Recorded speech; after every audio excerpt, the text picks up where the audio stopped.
Do you feel sluggish? Do you often have like brain fog, like your brain isn't working properly and you stutter and you can't think straight and everything doesn't feel really clear? Do you have anxiety or often feel nervous all day long? Would you like to know how to eat to naturally relieve all these issues so that you can feel clear-minded and focused? You can feel calm and peaceful. You can feel centered in your body and have energy at the same time. In the Invisible Fitness Formula, we talk about how to eat to solve these issues naturally, without drugs, without chemicals. So I invite you to check it out.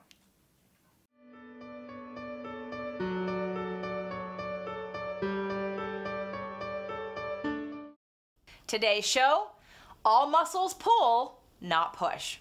One of the biggest myths about exercise and motions in exercise is that some muscles pull and some muscles push. That's actually not true at all. Let me explain to you how muscle contracts. In order for you to use a muscle and work it, it has to do what's called a concentric contraction. That means the muscle is shortening.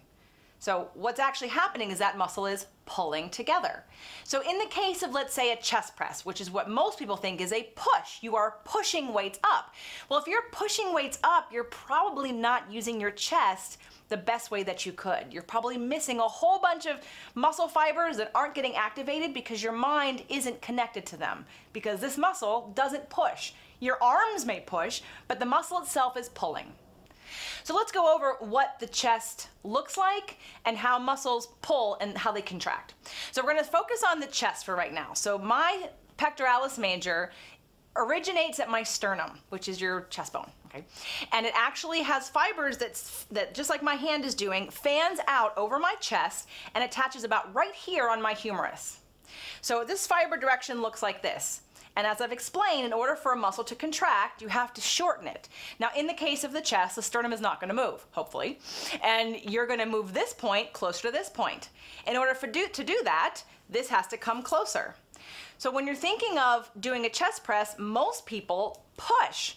And they're focused on the back of the arm and that pushing motion. But again, like I told you, this is a pulling motion. So here's what I want to do to emphasize that so that you really are really clear, and it's a really fun exercise.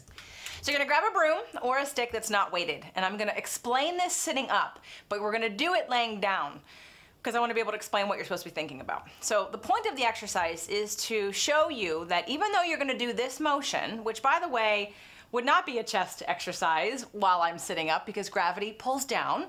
And in order for you to resist muscle, you need to be working in the same plane of motion as its motion. So a chest press is in this horizontal plane. I would need something in the same plane pulling me in the opposite direction in order to resist it.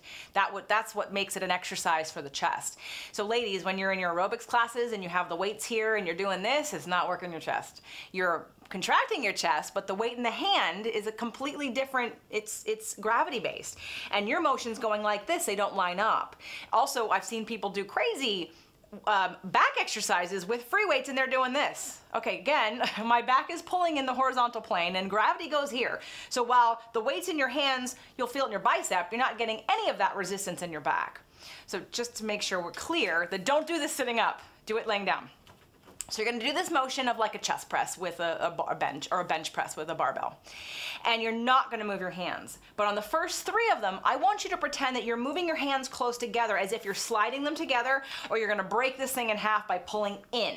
All right, you're gonna activate the in part. Then I want you to, and you're gonna continue to do this motion, but you're gonna pull in on the way up, and then relax, and then pull in again on the way up.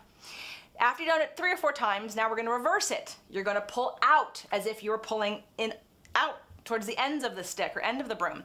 And you're gonna keep doing this motion, but on the way up, you're gonna pull out and you're gonna concentrate on the muscles that pull out, okay? So go ahead and do that on the floor and then come right back. Okay, so now you did it. What did you feel? Well, if you did it properly, as you were moving the bar away from you and pulling in, you were activating your bicep. You would have felt it on the inside of the arm. When you were pulling out, you would have been activating the tricep because you were pulling it out. Here's what I want you to all understand from this. It was the same exact motion. the whole time. Your hands didn't move, your arms didn't move, you did the same motion, but what you were thinking about is what activated the muscle. So even though you're doing motions, if you're not mindful about it, if you don't understand what you're working and what you need to be feeling and activating and pulling from, you're probably not doing yourself justice in getting the most out of your exercise. So again, all muscles pull, no muscle pushes, and stay tuned for next week when I show you how to use your chest muscle in the most advantageous way to build chest muscle, activate all those fibers. Think about pulling. It's going to really make a difference in your exercise. So come on back next week so we can focus on the chest. Did you learn something? You want to learn more right now? Come on over to fit2love.tv and check out our Movement Mondays.